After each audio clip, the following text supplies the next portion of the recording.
早上好，最近怎么样？我很好，谢谢，非常感谢。打扰一下，我不知道怎么样普通话说，我的普通话不太好。我说英语。Hi everyone, new name here, playing my favorite game, Watcher of Realms. Practicing some Mandarin that, as you could probably tell, needs practice. But the idea today for the Mandarin on the channel is thank you to all of you who have supported me from the beginning on this channel and have shared or have just enjoyed and learned along with myself some of the finer points of Watcher of Realms. This morning, I was accepted into the content creator program by the Watcher of Realm team. I'd like to thank them, Sheshe, and all of you. Grazie mille, danke, merci beaucoup, shukriya, however you say it, in whatever language you speak. Dhanyavad. Thank you very much, everyone. And I will continue to try to be a channel for the people. And in today's For the People's channel upload, the first one since being accepted into the content creator program, I'm going to show you a somewhat free to play version of an at least S run for Immortal Codex. And I'm not going to use Cerberus and I'm not going to use Aatrox. I have those heroes available. And that's how I got that almost S plus, SS plus. I am going to use Cyrus. However, I have Wrath, Abomination, Volka. Valeria, you'll see at the end, really isn't necessary. You could bring any hero that you actually want. And Valkyria is a beast. Cyrus, I think, is probably the best hero overall for the versatility of what he can do in here for you. And Valkyria. So I'll show you the gear after. And then later, I'm going to show you my free-to-play account who's achieved an S run using this almost exact same lineup, except I don't have a Cyrus on that account, obviously. All right. So again, thank you, everyone. And thank you for this wonderful opportunity to express myself creatively again in a public setting. I've had a few professions in my life where I was a live performer. I even knighted at medieval times in Toronto. So I've done some things for the people before. Anyways, you're going to notice my strategy here is having my AoE heroes working kind of like a crossing the streams. So Abomination is facing down and Cyrus is facing up, north and south. That way they take care of anything that piles up on that fence. Because it doesn't really matter where the mobs are, as long as they're not beating on your fence, you will get more points. So I'm going to stick it now in ×2 that you've seen the setup. So Valeria, I can't put her in front of Abomination. She dies. She can't self-sustain well enough. But anything that gets past them, she's going to whittle away at with her giant two-handed claymore here, like her Wilhelmina Wallace weapon, if you will. Now, Volka, you can put her in different spots, and you can put all these heroes all in sorts of different spots. But you'll notice how my Wrath as well is facing north.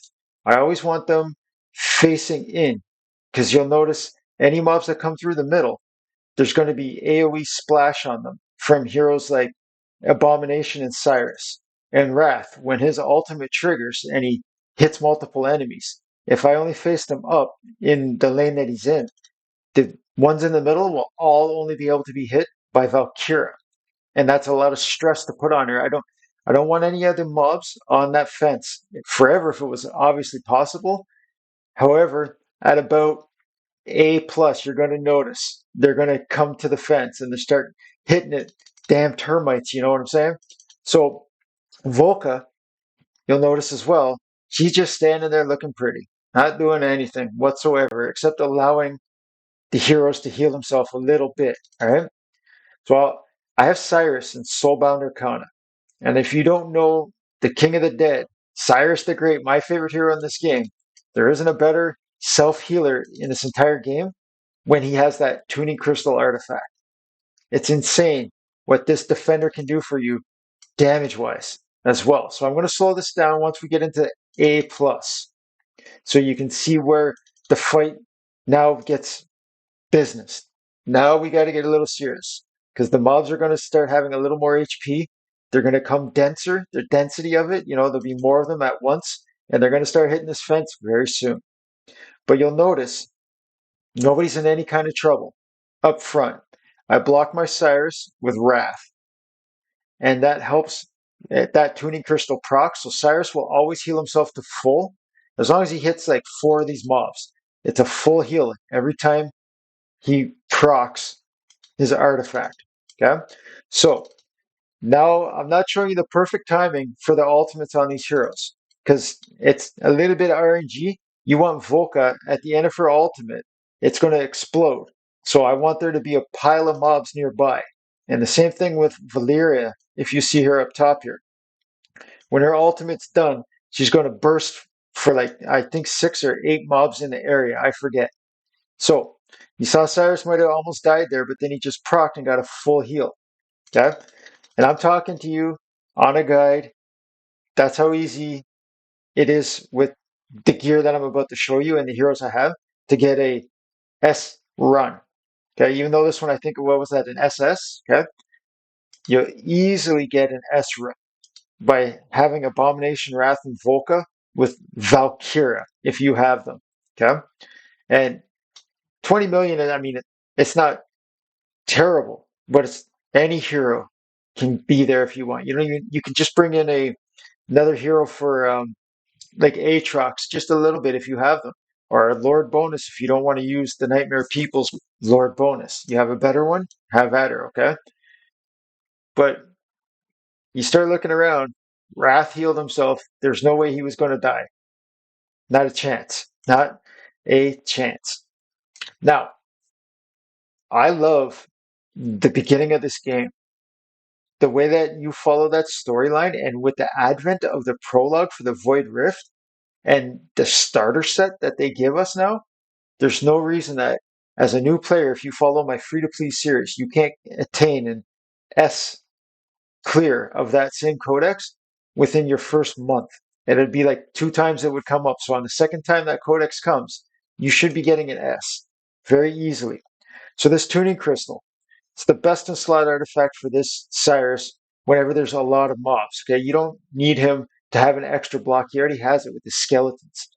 And when this tuning crystal procs, he blows everyone wide open and their guts splatter all over everything. And he just laughs because he's the king of the dead. The more blood and guts and souls, the more he can summon to make more to summon. Yeah? So he's max skilled. He's in total stats. Pretty good for a defender. 17,500. Decent on his attack interval. He's crit cap. Hits pretty hard at almost 300k. Or 300%, pardon me. And Soulbound Arcana. He gets his ultimate up so fast, it only makes sense to allow him to be doing 50% more damage. I am not going to read each individual item, but I will flash it for you so you can have a little perusal, if you will, to what made him tick, including a broken set on the left side. Strong enough Soulbound Arcana, you can get away with certain things. Valeria, who really didn't do anything. Okay, she's got her exclusive artifact. It was the first one. It was the first one I've ever gotten that dropped from the Nightmare Void Rift. Okay, she's max skill. I'll show you if they're not max skilled. I will show you their skills. Pretty strong Valeria. Again, she didn't do anything. Anybody can go there. Okay, she's not important. Abomination is important, and this is how good he is. He's not fully skilled. He's pretty skilled, but he's missing out on 10% physical damage reduction and 5% more outgoing damage. And it makes a difference. Okay. Same thing with that basic attack. Okay. You start getting this guy max skilled, especially as an A3, like mine is. He's pretty strong. So in the gear, it's not the best put together set, but that Infernal Roar with the Calamity, it's good enough. 19.5k attack, 1.5 seconds speed, over crit capped, but he's got, a little more than Cyrus, 280% crit damage. So the little bit of speed that he has comes from, that nice slap of yellow paint there on this Calamity, okay? And you're noticing, There's some good purple rolls here or whatever, but you can get these sets that were on that left side, no problem. Stage 16, Gear Raid 116.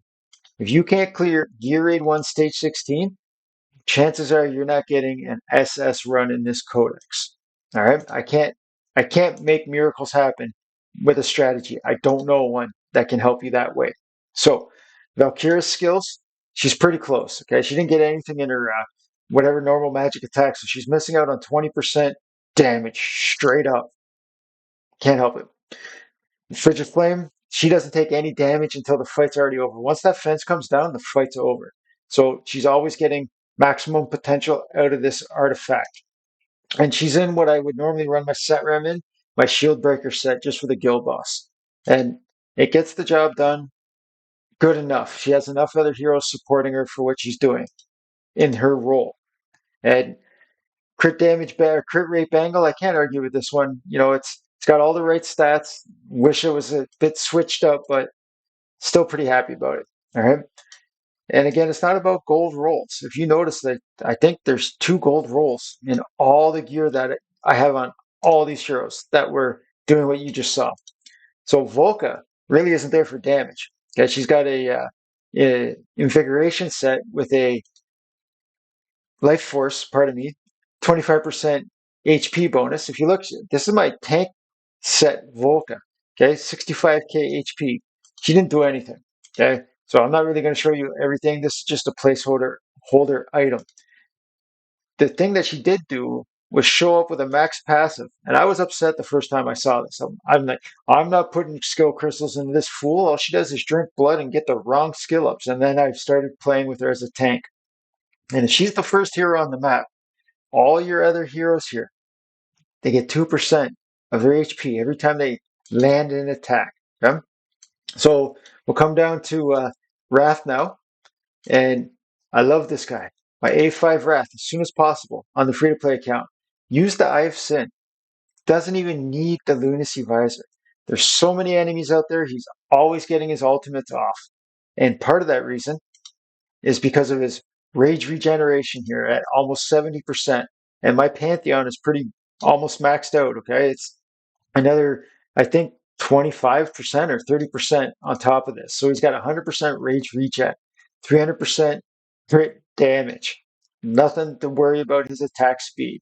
Wrath was a god out there. And he's not in godly roles. And you're seeing he's got 1 ancient item and no crit damage on the chest. Crit damage on the bangle to supplement what was missing from the chest. This is a free-to-play hero that everyone gets on day 14. Amazing. And on day 19, that's the earliest you can fuse your Volca from completing storyline, which I suggest you do as soon as you can. I hope this guide has helped you. I hope you're enjoying the journey through Watcher of Realms like I am, whether you're free to play or, low spend or high spend or whatever it is, man. Thank you very much for your interest and your support of New Name Watcher of Realms in this channel. I'm in the content creator program. To my knowledge, they've sent me confirmation. I've filled out some kind of electronic paperwork that I need to. Pretty soon, guys, I'll be able to acquire heroes that I don't have via the content creator gems, I believe, so that I can show you even more varied strategies on the main account. Take care, everyone.